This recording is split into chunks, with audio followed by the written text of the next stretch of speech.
స్వాగతం. అనలిస్ట్ ఎంజీరావు గారు మనతో ఉన్నారు. నమస్తే ఎంజీరావు గారు. Rogue nation, dirty nation, failed state అంటే అందరికీ గుర్తొచ్చే పేరు పాకిస్తాన్. అలాంటి పాకిస్తాన్లో ప్రజెంట్ అంతర్యుద్ధ పరిస్థితులు కనిపిస్తూ ఉన్నట్టుగా, ప్రజలు రోడ్ల మీదకి వస్తూ ఉన్నట్టుగా ప్రభుత్వానికి వ్యతిరేకంగా సమాచారం అందుతూ ఉంది.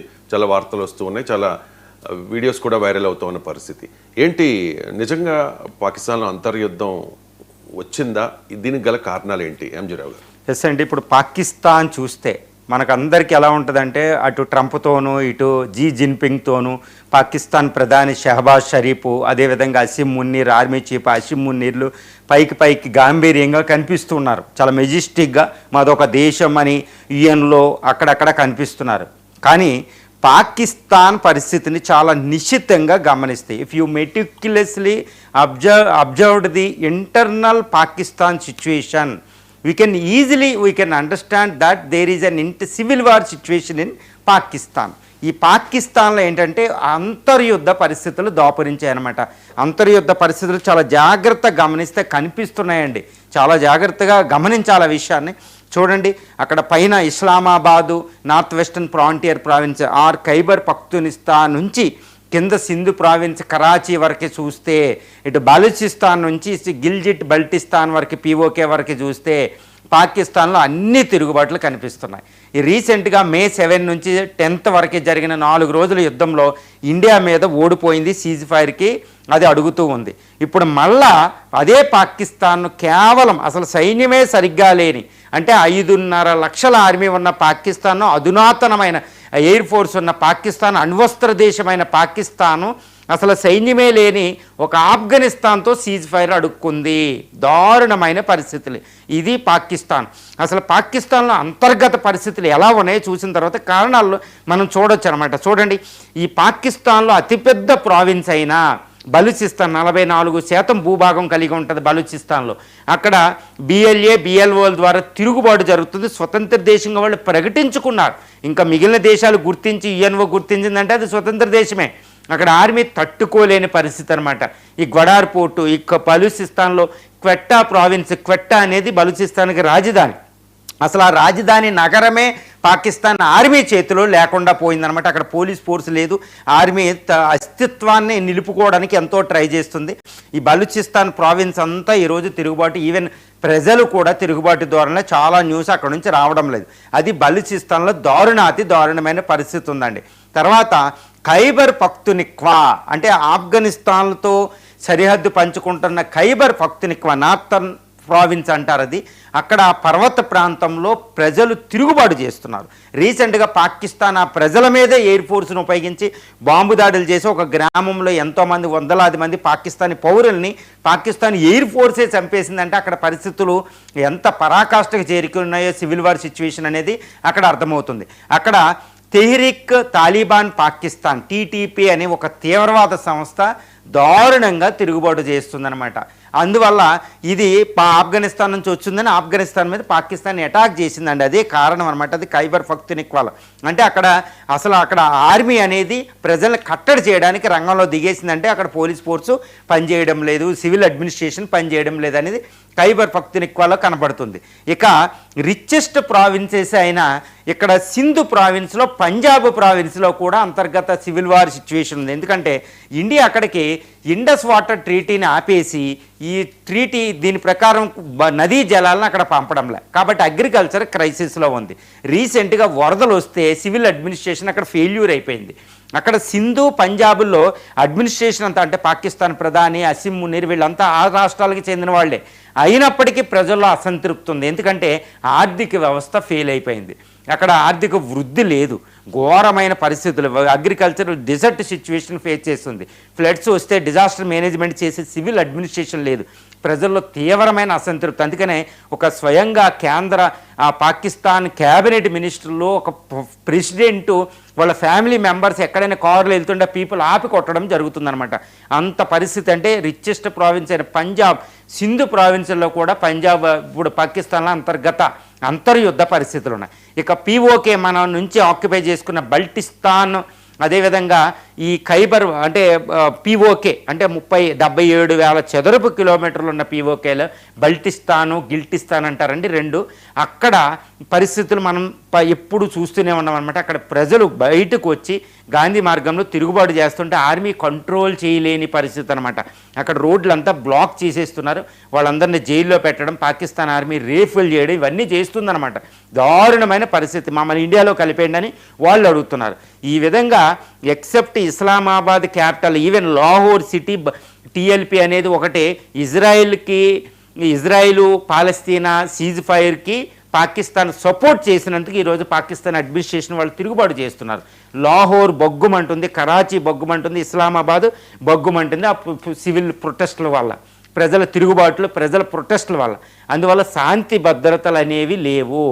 ఆర్థికంగా ఒక ఫెయిల్డ్ స్టేట్ అని ఎప్పుడు అంటారు, అంతర్గత యుద్ధం అని ఎప్పుడు అంటారంటే అక్కడ రాజకీయంగా విఫలమైంది పాకిస్తాన్. ఇప్పుడు అంటే రాజకీయంగా కంట్రోల్ చేయలేని పరిస్థితి. తర్వాత శాంతి భద్రతల ఆర్మీ చూడదండి, శాంతి భద్రతను పోలీస్ ఫోర్స్ చూడాలి. వాళ్ళు విఫలమయ్యారు. అక్కడ revenue department, police department విఫలమైనవి.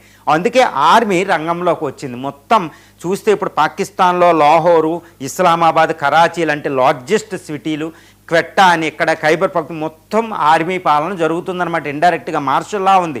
So అంతర్గత పరిస్థితులు ఉన్నాయని మనం చెప్పుకోవచ్చు. బల్టిస్తాన్ కూడా ఆర్మీ ఎంటర్ అయింది. ఆర్మీ ఎప్పుడు ఎంటర్ అవుద్ది? మార్షల్ లా.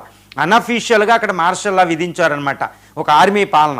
కాబట్టి పాకిస్తాన్లో ఇంకా అంతర్యుద్ధం లేదు అంటే ఎవ్వరూ నమ్మకూడదు, నమ్మలేని పరిస్థితి అక్కడ దాపురించింది. అది పాకిస్తాన్ పరిస్థితి. 7,96,000 చదరపు కిలోమీటర్ల పాకిస్తాన్లో ఈరోజు రాజకీయంగా ఫెయిల్ అయింది. మొత్తం రాజకీయం కారణాలు చూస్తే రాజకీయంగా అడ్మినిస్ట్రేషన్ లేదు, ఆర్మీ పాలిస్తుంది. అసలు షహబాజ్ పాలిస్తున్నాడా, అసీం మున్నీర్ పాలిస్తున్నాడా అనేది ఒక డౌట్ వస్తుంది. రీసెంట్గా ట్రంప్ని కలవడానికి వెళ్తే షహబాజ్ కంటే ముందు అసీం మున్నీర్ ఫాలో అవుతారు.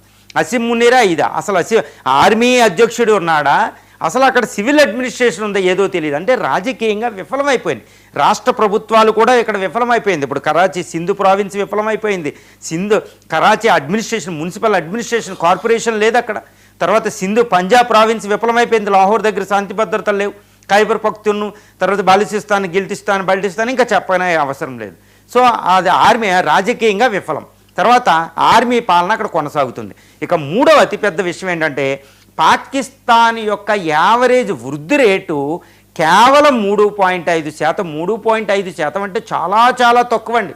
అది బంగ్లాదేశ్ కంటే తక్కువ, చాలా తక్కువ. ఇటు శ్రీలంక, భూటాన్ వీటి కంటే తక్కువ. అంటే ప్రపంచంలో ఆఫ్రికా దేశాల కంటే తక్కువ ఉండదు దాని వృద్ధి రేటు. 3.5% అంటే చాలా తక్కువ.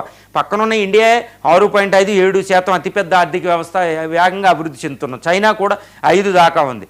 పాకిస్తాన్ డెవలపింగ్, అభివృద్ధి చెందుతున్న వృద్ధి రేటు దానికి 7 దాకా ఉండాలి, సుమారు 6 దాకా అయినా ఉండాలి. అలాంటిది 3.5% అంటే ఆర్థికంగా వృద్ధి లేదు.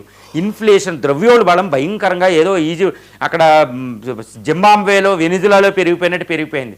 ధరలు విపరీతంగా పెరిగిపోయింది. మనకంటే 4 రెట్లు ఎక్కువ అక్కడ పెట్రోల్ ధర. కూరగాయలు అందనంత ఎత్తుకి ఎదిగిపోయిన ధరలు. ప్రజల అసలు కొనుగోలు శక్తి సామర్థ్యమే క్షీణించిపోయింది. వాళ్ళకి ఇన్కమ్స్ లేవు, బెగ్గర్స్ ఎక్కువైపోయారు. దారుణమైన పరిస్థితి. టూరిజం లేదు. అందుకే ఆర్థికంగా అది దివాళా తీసిందని చెప్పడానికి ఒక ఎవిడెన్స్ ఏంటంటే అది అప్పుల మీద బతకడం. ADB, Asian development bank, IMF నుంచి అప్పులు తెచ్చుకోవడం, టర్కీ, సౌదీ అరేబియా, అమెరికా నుంచి అప్పులు తెచ్చుకోవడం, చైనా నుంచి.